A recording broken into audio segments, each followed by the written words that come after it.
Thank you so much for coming on today. And I'm really excited about what I've got pulled up for you here. So I will share my screen and dive into this.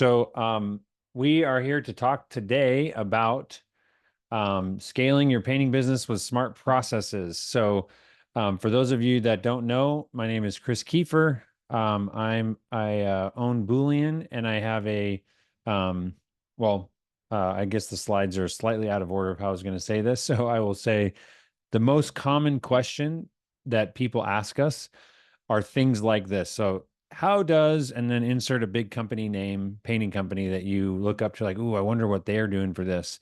How do they manage scheduling? How do they do production rates? How do they set up quote templates? How do they manage their products? How do they account for prep hours? Those are things that I get asked all the time. And my background is I am an engineer by education. I worked in the engineering world for about 6 months after getting my degree before deciding that I wanted to go do something completely different. So I've been in marketing I ran a marketing company for 6 years, and then I worked as the marketing director for a large painting company for 3 years. And then for the last 2 years, I've been running a consulting company, Boolean, and we automate painting businesses specifically. And so a lot of these questions are what I try to answer on my YouTube channel.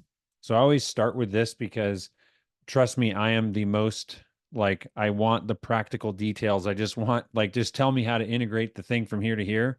And so at this point, this screenshot was taken a couple weeks ago. So we're over 200 videos now. And I've only been doing this for just over a year. So I started this in September of 2023. And this is something that I had on my list of things to do for a long time. When I started this YouTube channel, I thought I was going to make like 20 videos and then like run out of ideas. And 200 videos later, I'm still getting requests. I just met with someone a week ago over a Zoom call, and they were showing me their Airtable build out, and I gave a bunch of just free feedback. I recorded the conversation, and that's going to be posted on the YouTube channel here in a week or so.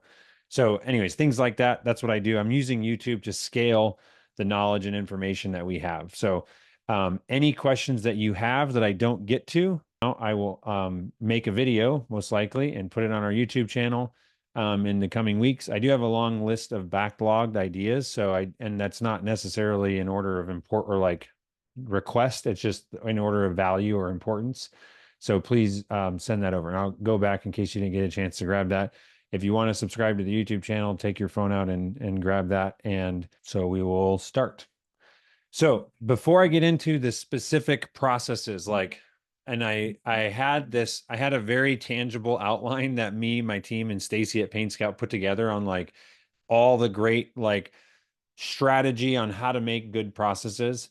But as I was preparing, I realized I can't, in my own integrity, just dive in and tell you something that you guys all know and have heard probably dozens of times, if not hundreds of times, because I have now, me and my team, Nathan, our sales rep, has now met collectively with almost 75 different painting companies.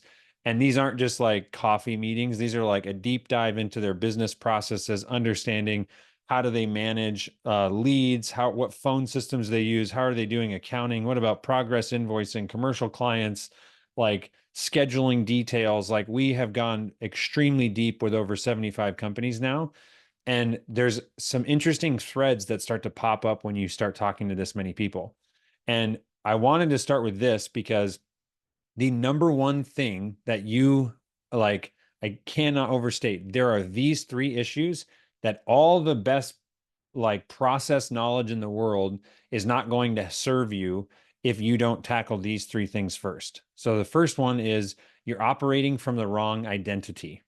So I'm going to come back to what that means, but this is like a cornerstone linchpin of like a barrier to progress. The second thing is feeling stuck and not knowing where to begin. That's one of the reasons why I made the YouTube channel in the first place, was to just give very practical, how do I integrate PaintScout with PipeDrive, or PaintScout with HubSpot, or PaintScout with Company Cam, or whatever the tools are.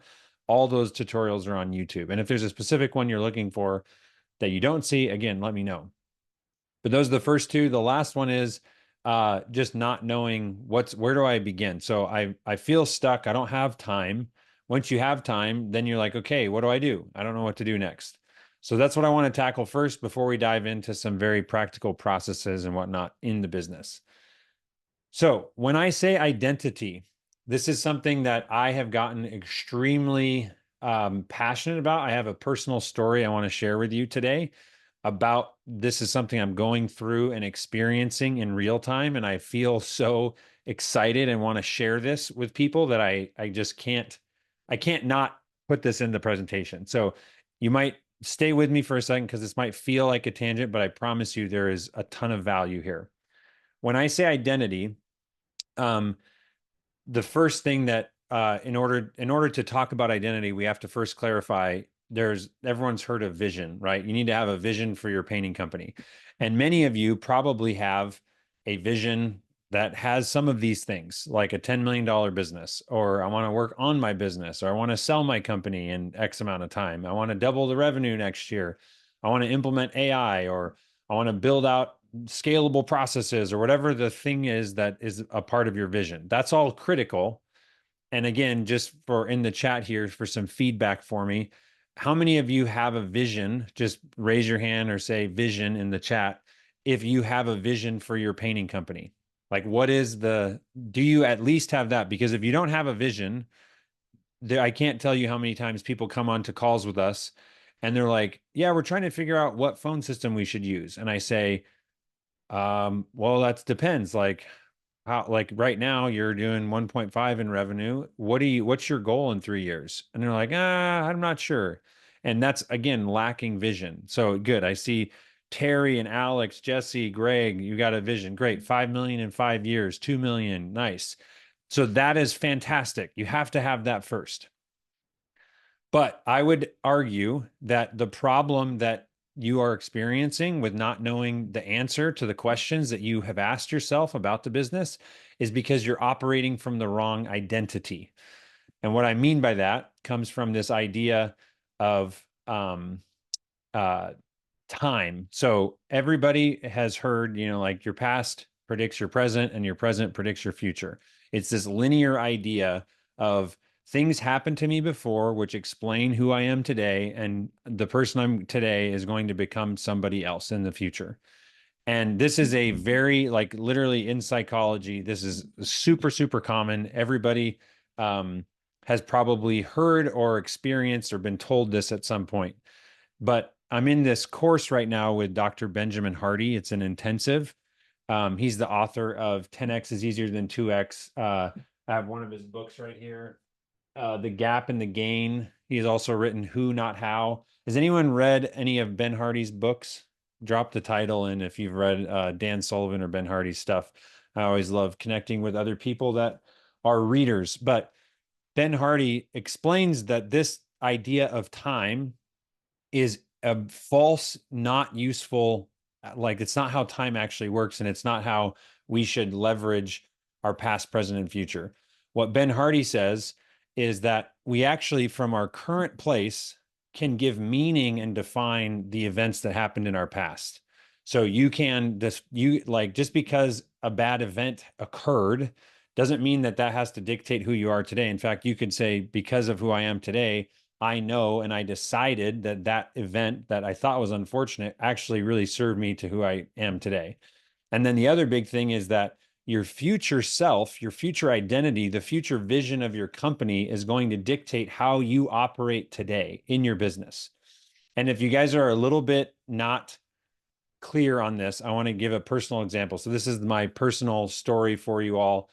This is a little bit of vulnerability, but I think that you guys will all be able to relate to this. So a long time, I had a vision for my life. I was a high performer. I was a Christian. I'm an amazing husband. I'm courageous. I have 5 kids. I'm competitive. I didn't want to have a dad bod. I want my body to be a visible example of my discipline and energy level. I wanted a 6-pack when I'm 60, because why not? But despite having that vision, I was eating ice cream 3 to 4 times a week because when I was a kid, we would go to my grandpa's house and we would have ice cream for breakfast and dinner and so we had at Grandpa Kiefer's house, just ice cream. And I had all these bad habits from who I was in the past and who I was today. And in the last 10 years of being married, I had gained a pound per year and some years 2 or 3 pounds. And I struggled to carve out contemplative time, but I was like an athlete. I was doing triathlons, I did marathons, I did all these things, but I wasn't happy and I was struggling moving forward. So this is where I would say for your business, you've got a vision, you've got a clarity on like, this is what I want to be. Great. That's awesome. I love that. But if you're struggling, feeling like you're making progress towards that vision, this is why. So here is this is a AI generated version of me that I asked. If you haven't messed around with Midjourney, you're missing out. It's pretty crazy. There actually was a version of this that had my face on it, but it was a little bit too creepy, and I just went with this random dude. I don't look like that right now, if you can see. I'm not that guy. But the reason I'm showing you this is because about 48 days ago, as a result of a number of different events in my life, I was like, you know what? I'm going to take this to the extreme. I know that I have this vision of who I want to become. And so I put in all that stuff that I said about who I want to be. And I added some physical things like I want to have a VO2 max of 55. I want to have 9% body fat. I want to look ripped. I've never been ripped in my life. I'm an athlete, but I've never looked anywhere remotely close to that. Okay. And I'm now 34 and I was just like, you know what? I'm just going to go all in on this vision thing and really define this person. So I don't know if you guys have ever done a vivid vision exercise, but this is, and again, I did this on August 27th is when I wrote all this stuff. So December 24th, which is about, what is that, 70 days from now, I'm going to go to the local track and I wrote out what's going to happen on December 24th in extreme detail. I'm not going to read this whole thing to you, but like look at the stuff and the level of vividness. Like it's like you're reading a story. And I can see and understand what this guy is doing and how he's going to act and what he's going to be able to do on December 24th, which is 70 days from now. It was 120 days away from when I made this goal. The reason I'm sharing any of this, and again, like you guys all came for processes. I promise I will get to the processes, but this is the blocker for so many people I talk to. There were questions that I had 2 months ago that were hard for me to answer. They were elusive. I couldn't decide if I should invest in certain things or not. But when I defined this creature, this thing, this future version of myself, and said, that's who I'm going to be, then all of a sudden, these questions that I had struggled to answer were super, super easy. And what I mean by that is, I don't know if you guys have ever heard the saying, tell me what you value and I might believe you. Show me your bank account and your calendar and I'll know. You should write that down. This is, tell me what you value and I might believe you. Show me your calendar and your bank account and I'll know. So I had these questions and these things I was struggling with as a person and a business owner. I'm running my own business and I didn't know if I should buy this software tool for us or buy this thing or invest in this nutrition program because I knew I had said I made this vision for the company, but I also wasn't operating from that future identity. But when you create this, now all of a sudden, does this guy spend $3,000 on a fitness, nutrition, and wellness program? 2 months ago, Chris would have been like, that's a lot of money. I don't know. I probably could just read a couple books. And I was like, no, this guy would clearly do that. Done. Decision made, purchase the course, started. So I'm now 48 days ago, joined Dan Martell's fitness thing. Does this guy invest in himself? Of course. So I've spent more money on coaching and finding a personal trainer. I changed gyms. I've been going to the same CrossFit gym forever. I changed gyms because I knew that I needed one that was closer, that allowed me to hit this workout routine that I was having to do. Like all these things all of a sudden were like, of course I'm going to do that. Does this guy give into imposter syndrome? No. Are you kidding me? There's no way he does. Does he push through discomfort? Yes. So this is, again, a super, super tangible example of what is that like. There are a bunch of decisions, a bunch of questions that you have about business processes, about software, about how to estimate. And I'm telling you that if you define the vision, which some of you have already done, if you haven't done it, do that first. Then tell me in extreme detail, what does the person that runs that business look like, do? What do they read? What are they eating? Where do they work out? Who do they talk to? What church do they go to? Like, go, and you don't have to be doing any of it at the moment. You just need to tell me, is that the person that runs that business? And if it is, great. Now start making decisions as if you're that person. There's an interesting question that someone posed to me. Let's pretend that you were on the board of a multi-million dollar company or a Fortune 500 company, and you're looking for a CEO to run that company, and the salary of that CEO is $500,000. Would you advise the board to hire you to run that company for $500,000? And I think if most of you ask yourself that honestly, when I ask myself that, would have to say no, because I think that there are more qualified people. But what makes someone qualified? It's their daily actions and habits. So, here's the last slide. This is me being vulnerable. I bet you didn't think you were coming to see a shirtless picture of the presenter today, but this was on August 27th. And I'm only showing you this to just state how massive and radical action and a clear vision and operating from a future identity can just radically change the timeline on what you thought was possible. So again, Chris on August 27th, Chris on December 24th. This was taken yesterday. So I've lost 25 pounds and I'm going to the gym 5 days a week. I actually work out the same, if not less than I was working out before. I started meal prepping food. I have a fitness plan this thing I paid for. But my whole point is that if you only believe and understand the criticalness of having an identity and operating from the future self, all of a sudden, like, this is ridiculous to me. Like, I would have said that would have been a nice 5-year goal, like the middle version of me, because I didn't know how to get there and I was operating from the wrong place.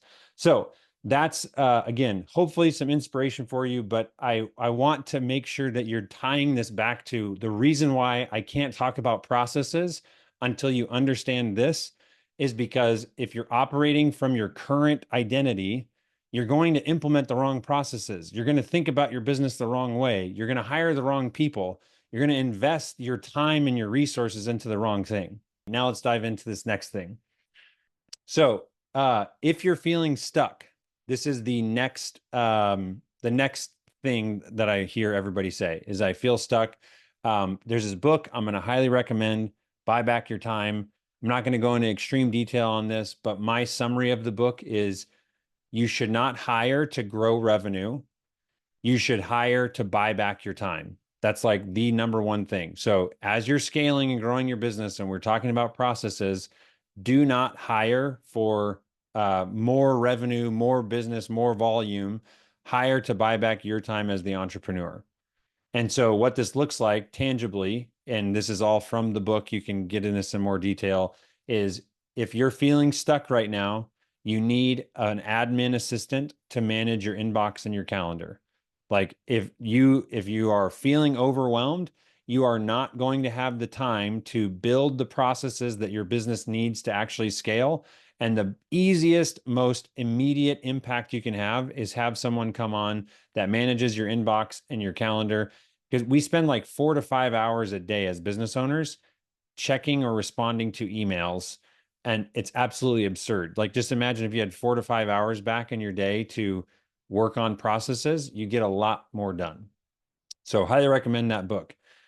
And remember that in this whole process, don't let perfection be the obstacle of progress.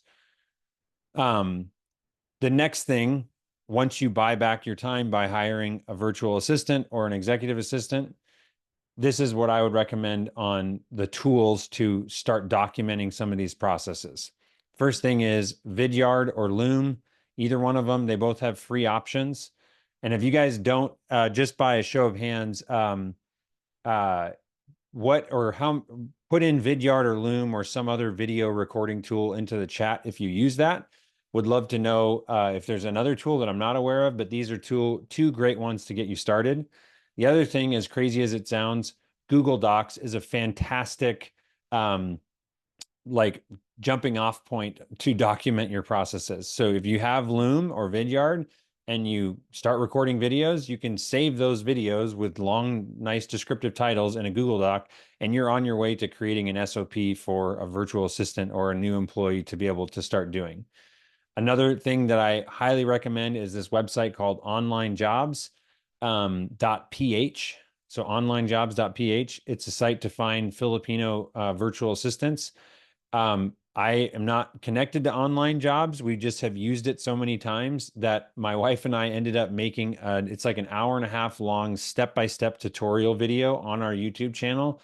That's like, go do all these things to find, this is the questions we interview with, this is how we find virtual assistants. And we've helped our clients get virtual assistants doing the exact same process. But if you follow this process, you'll document, save it into a Google Doc, hire a virtual assistant, have that virtual assistant then work on Miro maps and other things in your business. And then the last tool is tango.us. Has anyone used Tango? This is like a crazy powerful tool. And I'm even going to do a brief tangent just because this blows people away when you see this. So Tango is this amazing app. Can you see, I just switched screens. I'm thinking if someone could say, yes, I can see the Tango screen. Okay.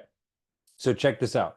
In the team library, I can say, I'm going to start capture, and then I can go to HubSpot in this case. And if I want to make a tutorial right now on how to make a contact, for example, I can go to the side here, click contacts, and then notice that on the right side of the screen, it's recording all this. So then I go to create contact, and then I would say, like email.com or email@email.com, first name of client, last name of client, phone number. We'll say 555 whatever. Put that in. And I can pick out the other ones. This is the owner. But now with what I just did, I just created a contact, and on the side here, it just documented the entire thing that I just did. So you can see with any process, if it's a web-based tool, I can now say, okay, I'm done capturing. And I go over here, and now Tango has automatically creating a new contact in HubSpot. And check this out. It's like I can go through and edit. So click on contacts, click create contact, and it has these like this is mind-boggling how time-saving this is. It like zooms in on the different portions. If you're like, oh, I don't actually want it to say type in email.com, you can change this to type email of contact, obviously. Type first name of client, type last name of client. And then after this entire thing, you can share or export this. So you can download it as a PDF if you want to, or you can use this really cool guide me feature. So you can have other people in your business now go back and literally follow a step-by-step process that tells you what to do. So I can be like, okay, I clicked on contacts, and now it's completed. Now it says create a contact. So I did that. Now that check mark's completed. Now I type in, it's like, so hopefully you guys get what I'm saying. This is like crazy, crazy powerful tool for documenting SOPs and creating stuff. Question, can Tango integrate with QuickBooks to import customer data without doing it individually? So Tango is just like an SOP creation tool. So it does not integrate or like pull data in, but yes, you could create processes for your business using or in QuickBooks using Tango. As far as integrating customer data, or like pulling in automatically customer data, that's something that you could use like Zapier or make.com to, like, when a job is won, automatically create a customer, automatically generate an invoice, send the invoice, that type of thing. We do that all the time for clients. So that's a super, super cool tool. And then Miro is another one I have over here. This is another one that I'd highly recommend people do. And that is basically you have this is a pretty in-depth one, but this is if you look at this, I'll zoom in on a couple of these processes. First thing we did at Boolean, and this is, by the way, this is like iteration number 8 of how we think a painting company should operate. So we've continued to evolve this over time, and it's gotten better and better and better. But this is like our most efficient manner that we believe any company is going to go through. And that's, you've got your key stages on the bottom. And then on any one of these things, we can dive in and see that, like when we talk about creating the PaintScout quote, company CAM project, job number, putting the estimate on the calendar, we have an extremely detailed process of what happens. So we use a tool called You Can Book Me that goes in, they pick a time, they submit the form, an SMS, like we're just mapping out like what is all the stuff that we want to have happen.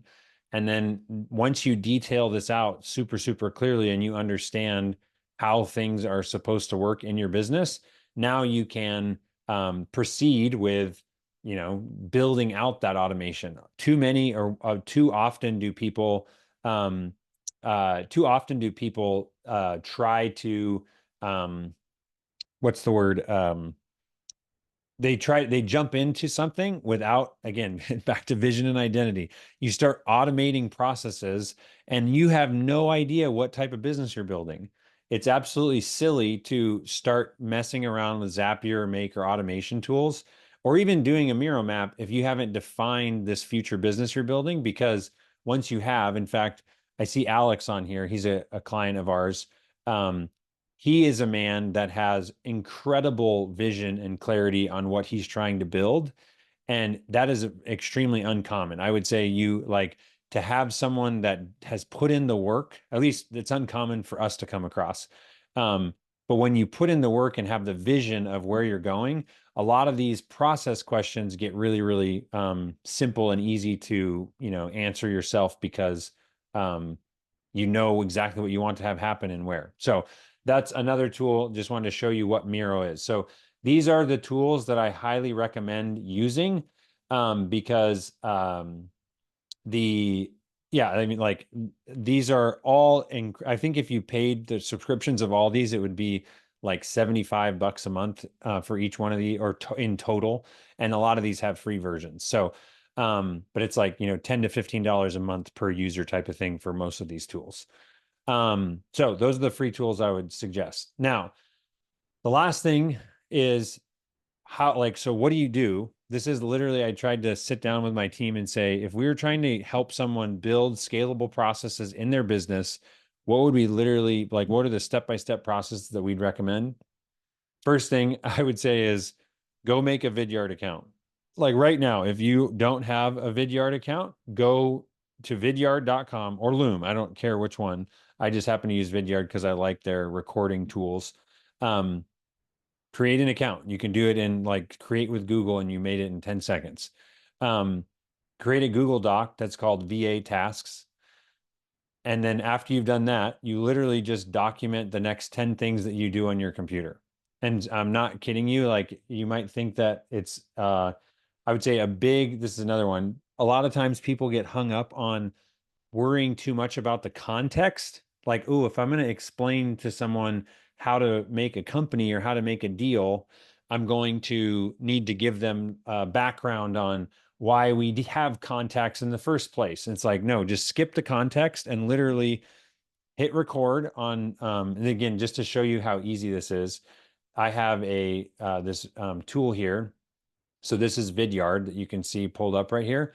So if I wanted to make a tutorial similar to how I just did with Tango, I could say like, here's my, I'm going to do the screen recording. And now I'm literally right now, I'm going to record my entire screen 2. And I could say like, I want to show you. So once it starts recording, boom, starts recording. So this is how you're going to log into PaintScout. So I go over to PaintScout, go to the login window, and I'm just narrating this right as I'm doing this.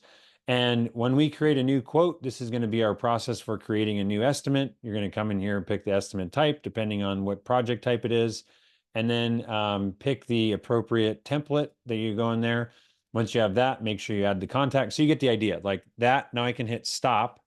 immediately the thing comes up and I can say, this is an example of how easy it is to create a vidyard. And I haven't even left like the task I'm doing. Now I can copy this link, save it in my Google Doc, and boom, I just made my first process. And now when I have a VA start, they just watch the video of how to make a vidyard or whatever the thing is. So that's why I like vidyard a little bit more, but the Loom is very similar, has similar tools. But again, like make an account, make a Google Doc, pin that Google Doc to your Chrome browser, or so you can easily dump tasks into it. And then once you have 10 tasks, hire a VA. And again, if you're not sure how to do that, go look up the video on our YouTube channel for how to do that. And then the most powerful unlock, as stupid and simple as this sounds, is you can have your assistants and your employees improve and make processes better. So the realization or the aha of like, oh my gosh, I can't believe that I was putting all this pressure on me. I just need to document the stuff that I'm currently doing that I don't want to do anymore. And then once that person understands it, you can tell them, make a better video or an updated way to solve that task or get to the solution better than we do currently. Um, all right. And then the last thing I had to put this in because this is I had AI generate me Elon Musk if he was a painting company owner. So here's a AI version of Elon painting. And Elon, they said that Elon is one of the things Elon has says is the biggest mistake that smart people make is optimizing something that shouldn't exist in the first place. So when you're talking about all these processes, when you get into actually like building, structuring, and automating different tools in your business, this is Elon's 5-step like process that he recommends when you're trying to tackle a solution or a current existing process in your business. The first one is question everything. And then it's like, so he like first principles, like, what are we actually doing here? I know that there's a bunch of nuanced stuff and paperwork, but what really are we trying to solve? So question everything, delete as many of the steps in the process as you can. And he actually says, if you aren't over deleting, you're not deleting enough.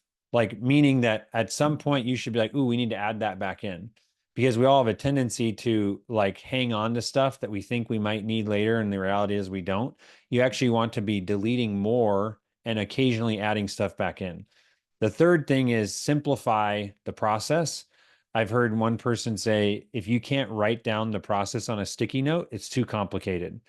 We're dealing with people in business, and the process needs to be very, very simple. And then the other thing is, how do you make the whole process go faster? So see where is there opportunity for it to speed up? And then the final one is automate the process. And I would say, isn't it interesting? Like, we automate painting companies. A lot of people come to us and say, hey, I want to automate this, but they haven't done the first 4 steps, because a lot of times, back to like what Elon says, if you jump into automating before you make a plan, you're going to waste exponential amount of time optimizing something that shouldn't have existed in the first place. So that is well, sorry, I forgot. I put in this slide last night. This is the 7 different opportunities that you have in your painting company, um, that you, in my mind, this is from marketing to production. There's a couple other things in the production that you can get crazier with, but these are the 7 triggers that I would say, if you're trying to think, where should we add a process or what processes should we create? This is like the roadmap of where to start. So, for example, when you book an estimate, what is the process that you want to have happen? What's everything? If you could snap your fingers and magically all these things are done, what would happen in that case? So again, I'll give you some cheat codes here. When an estimate book is booked, you want to make the contact in your CRM, make the deal, make the PaintScout quote, autofill the PaintScout quote with the right template based on the project type that was selected in the booking. Create the calendar event, send a confirmation text, send a confirmation email. Like, all those things are a process that is, when we book an estimate, this is what happens. If you can outline the process first, Then you can go to a tool like Miro, map it out, and then actually have the automation specialist or a company like us go build that process. And then you go to the next one. And these are like, if you were to focus on 7 processes in your business, it would be these first. And then uh and then think if there's other things, but I would say this is the 80/20. If you've heard of the 80/20 principle, this is going to solve the most common and biggest time wasters in any painting company. And I believe that is now my last slide. Yep. So if any of you are interested, I had my team throw together all of the PaintScout tutorials and videos that we have made. We put them into one email. And so you can scan this. It's going to take you to a page, throw in your email and first and last name, and we'll send you the PaintScout resources from our YouTube channel. Alternatively, you could just go and look manually on the channel and try and find them one by one. This is just packaging it nicely for you. And then the last thing, now I'm open for questions. So I don't see too many questions come in during, but if you guys have any questions now, but if you want to schedule a discovery call with someone on our team, we don't charge for discovery calls. And I will say that one of the most frequent outcomes of a discovery call is us just providing some resources or videos or tools to work on your own, because we typically work with larger painting companies, and larger is, variable. It's companies that are either scaling or growing quickly, or companies that are, north of 4 million and up is where it is like a no-brainer to work with us. But we've worked with companies as small as, 1 to 1.5 million if they're scaling quickly. So, but I'm happy to talk to anyone. I'm also happy to give free advice, tutorial walkthroughs on how to connect a Zap. The only thing I ask is anyone that wants me to take my time to do that is that I would record it and then I post it on my YouTube channel for someone else to hopefully solve that same problem in the future. So looks like we got a couple questions coming in here. Alexander, what is a project management, scheduling, budgeting, and post-product management software you recommend? This is a great question. I would say, first of all, and I don't know if this is what you meant by this, Alexander, but I think a big problem in the painting company world is that everybody wants the silver bullet fix. Everybody wants the one software that's going to solve all of their software problems. And I do recommend, if you are a small company, use an all-in-one that exists. There's many out there. You can look them up. But those are the tools that are, I mean, honestly, if you're using PaintScout, which means that you're in this present, like maybe there's some people here that don't use PaintScout right now. But if you're using PaintScout, PaintScout is not an all-in-one tool. And I would say do not use PaintScout as an all-in-one tool. It's not a CRM. It does have a contact base, but it's not fair to PaintScout to ask it to manage your production and manage your contacts and all that stuff. It's literally a estimating tool, and I recommend tying that in with a CRM tool. And so to clarify, what I'm saying here is when you are small, and I define small as under $1 million, or you're just starting, find an all-in-one that is going to simplify the technology and just allow you to not think about tech, because technology does not scale your painting company. People and processes scale your painting company. And so all-in-one tools that are going to make your life easier until you reach $1 million are going to be great options. Then once you get past $1 million, because trust me, I've seen companies come to us at $10 million that are running off of Google spreadsheets and QuickBooks. Like, it's not software. They are well-run machines with lots of documentation. Software just removes friction, but you can't escape the fact that you need people and processes. So as far as all the different tools that you mentioned, Alexander, to wrap this question up, I would say from a project management side, I just think you can't beat Airtable.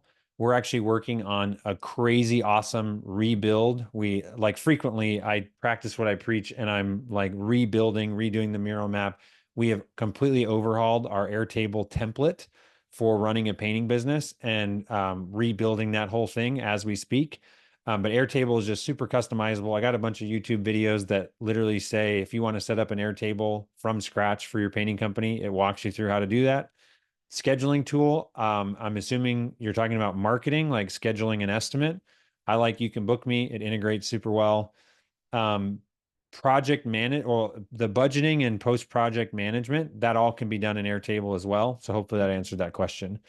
Um, Back-end admin sales tasks are one thing, but do you have any quick advice on fulfillment production level automations, software processes that help with scaling production? So I think I would say, Tyler, I'd love to have more context there. Scheduling crew. Okay, so resource management. That's another thing that I would say I would highly recommend. And I'm happy to, for anyone that wants to, I don't think how to do this. Basically, there's some really, really cool features. And so there's so many things I want to say. I'm so excited about this. PaintScout is the best estimating tool, in my opinion. My personal opinion and like the sweet spot of softwares is PaintScout's your estimating tool, HubSpot's your CRM. You Can Book Me is just a very cheap, inexpensive tool for scheduling, and there's reasons I can get into why I think you need that. And then so we have PaintScout, HubSpot, Company Cam. You just can't go wrong with photo management with them. Also, very inexpensive tool for what they provide. And then Airtable is like your source of truth, your project management, everything else there. With those five, if that's five softwares, I think that's a really robust like take off for a painting company. And then your Airtable becomes all of your project management, your resource coordination, your job costing is done in Airtable. You can automate invoicing out of Airtable. Like I can't tell you, there is so much wasted energy from the moment a job is won till you get your final check. Like we've built out processes in Airtable where you like get done doing it, and there could have been 6 change orders on the job, and you push a button and it pulls in all the change orders, the total amounts, goes to QuickBooks, generates it with line item out invoice or line items for each change order, and automatically sends the quote. Like it's a task that would have taken someone 30 minutes diving into the details and checking with crews, and you literally push a button and it's sent to the customer in 10 seconds. It's incredible.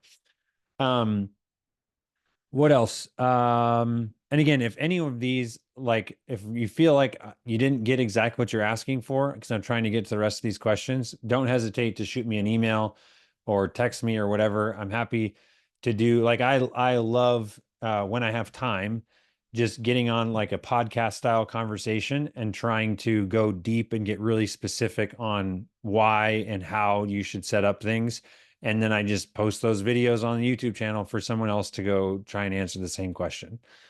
We have set up Monday for our project management and absolutely love it. Yeah, Monday's great. I will tell you the problem, and I've had many people, there's actually a conversation I had with someone that's on our YouTube channel. The problem with Monday comes down to permissioning.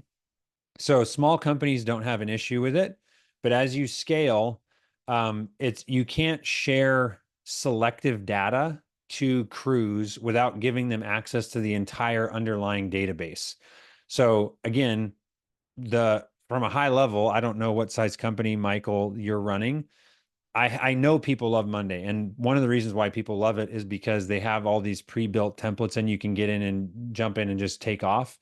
But I can tell you that I've had 3 companies in the last 4 months reach out to me and say they're running into issues with Monday because they're reaching $4 million or so and up, and they don't want everybody in their business to see all the information about projects. And Airtable has this really cool feature where you build interfaces the on top of the data, and I can choose to give access to hyper specific information for that company, if that makes sense. So if you're interested in what or how the project management piece works, I'll show you like a specific example from a client to kind of give an idea and contrast the differences between Monday and Airtable. I want to be clear. I think Monday's great. I just think that if you're planning on growing past 4 million, you might as well set it up the right way to begin with. But a lot of people love Monday. It's a super popular tool, really easy to use. Airtable work with Zapier. Yes, Airtable works really well. It even has built-in automations that you can sometimes solve really simple things inside. And I'll show that at the top of the hour as well. I always say, and this is an important thing, sometimes I come across really strong with opinions on software, and I want to be clear that there is no perfect software. I don't think HubSpot is the best CRM ever or the best for every company. I just happen to think that when you weigh the pros and cons of a given software, or all the CRMs that I've looked at, which is probably over a dozen at this point, I just think for the cost, the scalability, and the features and the integration capability, HubSpot happens to be a really well priced option for painting companies, if that makes sense. That doesn't mean it's better than in all scenarios. Same thing with Monday. There are many painting companies that maybe Airtable is not the right solution, and Monday is a better choice. So I want to be clear that it's not like this is just a better tool. And sometimes when people ask me what's the best tech stack for my company, I hesitated for a long time to give opinions because it really comes down to how big of a company are you growing? How fast do you want to get there? What roles are going to be in that business? Because I can tell you that there are different, like if you're going to have a company that's going to have a marketing director, that marketing director is going to want to have the best tools for marketing to run the marketing department. And I can speak firsthand from being a marketing director of an $18 million painting company that I wanted the Ferrari and all the bells and whistles so we could optimize our marketing spend. And that was possible with HubSpot. And it was something that we could add on 4 years after we started with HubSpot. And all of a sudden we're paying more for this new thing that's just a plug and play. Whereas if we would have been with a different CRM, we would have had to probably piece together a bunch of random marketing tools. So that's everything I'm saying from a software perspective. Just keep in mind, I'm not saying that it's better all the time. It really comes down to what are you trying to do in your business. Work glue. To be honest, want the number one thing that I um, grade softwares on is their integration capability. So this is just a quick example that I would say any of you should be comfortable doing when you're exploring a new software to use. Um, this is one example, but Zapier has this really cool thing where you can go and type in any app that you want. So you can say work glue and it doesn't have an integration. So what that means, it doesn't mean that Workglue doesn't integrate with anything, but I am a big fan, and I've told many companies, like there's some really sweet softwares that I've found that I go to Zapier, and you go to this, it's zapier.com/apps/check integrations. And you can, like, again, if I type in PaintScout, you'll see that PaintScout has an integration. And so then I can go in here and see, okay, what are the triggers and actions that I can do with PaintScout? And it will show you down here. So I don't know why it's saying that I'm somehow looking at this contact thing that I don't really care about. I just want to go to PaintScout. So when you're in PaintScout, you can see, and this is important, you don't want to just check, does it have an integration? Look at what are the integrations that it does have. And like you can see that with PaintScout, I can have a trigger be when a contact is created, do something. I can also look at what can I do in the software. So I can create a contact, I can update a quote, I can find an invoice. Like these are all really, really valuable things.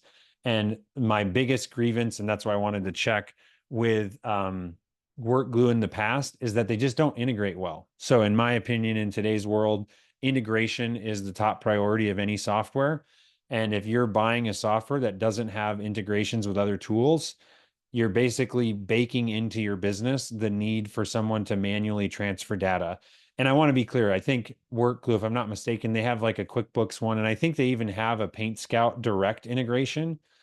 I like the freedom and the flexibility to use a tool like Zapier or Make to say, I want to be able to connect to any app. And so because PaintScout connects with Zapier, they automatically integrate with like 7,000 applications with one connection.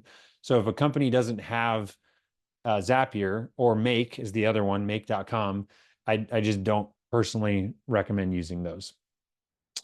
Can you put the QR code up for all the videos again? Yes, I can. I'll go back to the video link. There's the one for that. PaintScout integrate with Airtable. Yeah, so short answer is yes. The thing is that you want to go CRM to PaintScout, back to CRM, and then to Airtable. So technically, you couldn't go straight from PaintScout to Airtable, but it's all again mapping out your process. If you did go from PaintScout to Airtable, now your CRM, which is all your sales data, is out of sync. So I recommend going, CRM to PaintScout, back to CRM, and then doing like a sales to production handoff, specifically to get the data from your CRM to Airtable. And I actually made another video on the YouTube channel. I think it's called Sales to Production Handoff. And it's my recommended way that sales reps and painting companies should handle doing that. If that makes sense. Contractor foreman, yes, they are a really cool all-in-one. They have horrible integrations. Okay, so I think that's yeah, I think I see there's more questions coming in, but I said that I'm gonna at the top of the hour share ACP. If I did not get to your question, don't hesitate to send it to me via email. Feel free to shoot any questions that I didn't get to. And again, if you're interested in doing like a screen share or something, I have limited availability on when I can do those, but I'm happy to do those if someone wants to grab a time to talk through some problem. Okay, now I want to show you Airtable. So this is, I have a client that we work with that is always game for me to share and show some stuff. So I want to show this to you right now. Okay, so this is, again, if you use PaintScout, my assumption is that you're probably not using an all-in-one tool, which means you need a good solution for project management. So this is an example of a base here, and I'm just going to give like a quick understanding of like how this is set up. And so Airtable in the back end, it looks like a spreadsheet tool. So it's got a bunch of tabs, just like a Google Sheet does. The difference, and this is a massive, massive difference, is that I have different tables. And what I can do with each of these tables, so I've got projects, events, people would be my employees, customers, companies, additional work orders, invoices, transactions from customers, time tracking logs, and all that information comes in here. And because I have all the different databases, the thing that you can do with Airtable is I can say, let me see if I can find an example of one here.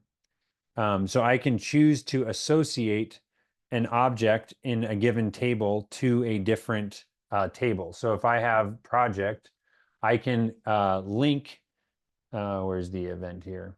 And this is all the backend. So I want to be clear if you're like, whoa, this is overwhelming. This is just your data. This is not how employees would interact with this data. So like right here, this project, which is in the project table, this record is associated to an event in the event table. And it also has probably a job leader or crew leader or something like that that is associated in the, so over here, you can see that I have my event job leader, that's the job leader that's assigned to this project, is linked in here. So it's not just the name, like in Google Sheets, you just have Ryan Burns. But if I click on this, it actually pulls up his information and it says who the supervisor of that person is, like the status of his employment, all that sort of stuff. So you lay out all of your databases in the background, but now this is the cool part. This is what the crews see on the front end is, and this is a big difference between Monday and Airtable. Monday, if I want to give crews access to certain things, they have to get access to the underlying data.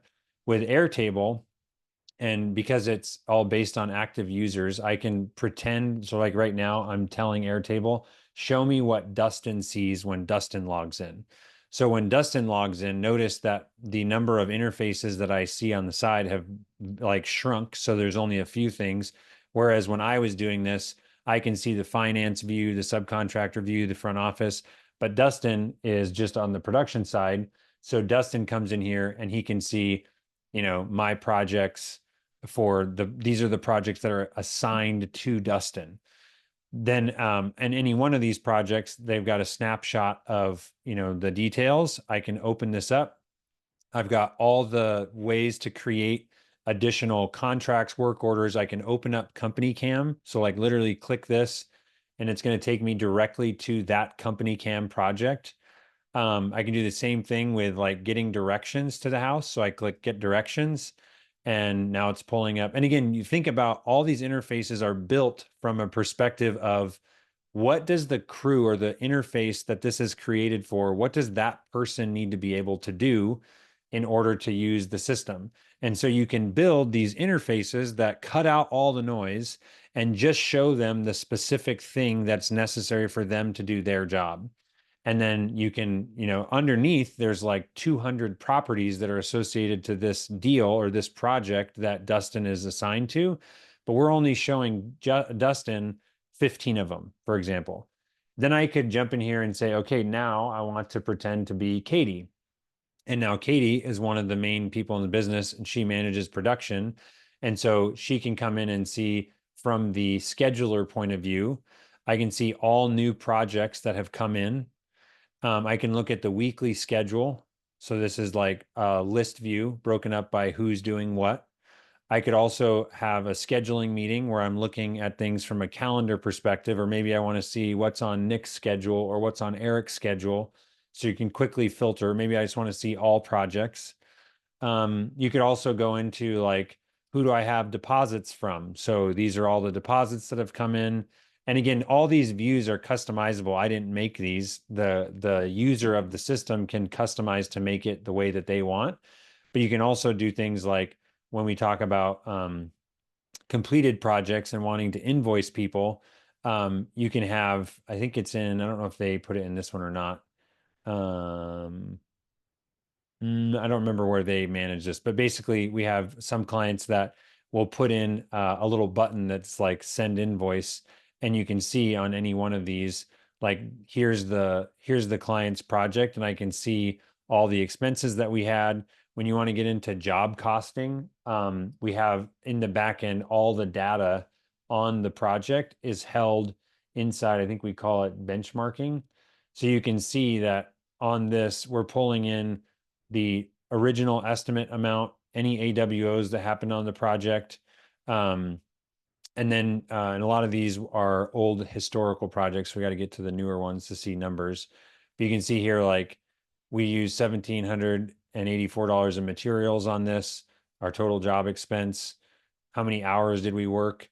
And then it literally is outputting your gross profit over on the side. In this case, because I'm showing you all the views, these are, disregard the numbers here, but all of the data is coming in and feeding into one spot to be able to see all that information. So I don't know if there's any other questions. I don't even know if any of you are still listening at this point. We're a little past time, but appreciate you all taking the time to come on today. And if there are, again, any other questions, things we can do, we love PaintScout, love working with PaintScout. And our mission is to free you guys up to do what you love. And usually that's not data entry or generating reports. So we want to automate all of those boring things that no one likes to do. So thank you very much, guys.